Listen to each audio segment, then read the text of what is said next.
Small cap में दर्द अभी बाकी है, क्योंकि स्मॉल कैप शॉर्ट टर्म में पेन देगा और लॉन्ग टर्म में गेन देगा।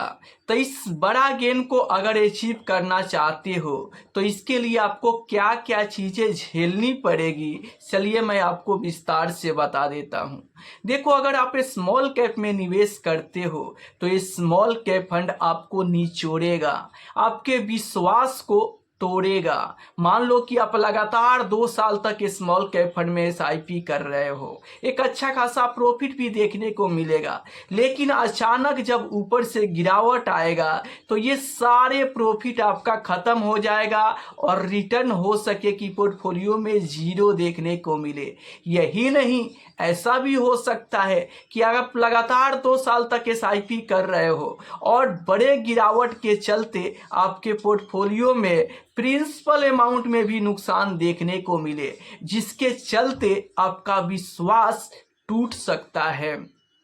क्योंकि आप यहाँ तो ये कहोगे मैं पिछले 2 साल से लगातार एसआईपी कर रहा हूँ, 2 साल का समय भी दिया, अपने मेहनत से कमाए हुए पैसे को इन्वेस्ट भी किया और रिटर्न के तौर पर मुझे कुछ भी नहीं मिला और प्रिंसिपल अमाउंट में भी नुकसान देखने को मिल रहा है। लेकिन अगर इसी बीच अपने एसआईपी को कंटिन्यू रखते हो और इसी गिरावट में अगर आप थोड़ा थोड़ा लमसम भी करते चलते हो और यहाँ से अगर कम से कम 10 साल भी आप स्मॉल कैप फंड में बने रहते हो तो यही स्मॉल कैप फंड आपको बड़ा गेन बना के देगा। जी हाँ, स्मॉल कैप म्यूचुअल फंड ही ऐसा फंड है जो सबसे ज़्यादा रिटर्न बनाकर आपको देने का दम रखता है।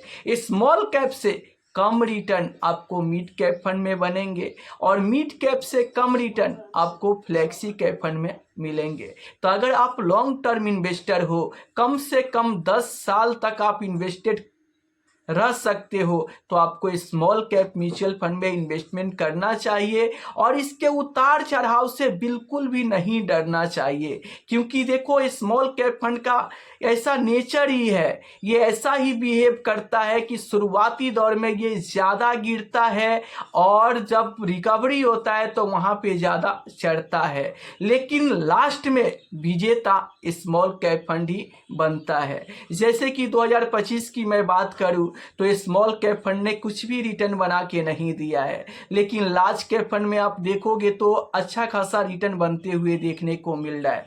फिर भी आप यहाँ से अगर 10 साल तक एक लार्ज कैप फंड में बने रहोगे और एक स्मॉल कैप फंड में बने रहोगे तो स्मॉल कैप फंड ही विजेता बनेगा और लार्ज कैप फंड को पछाड़ कर स्मॉल कैप फंड आपको बेहतर रिटर्न बनाकर देने का दम रखता है।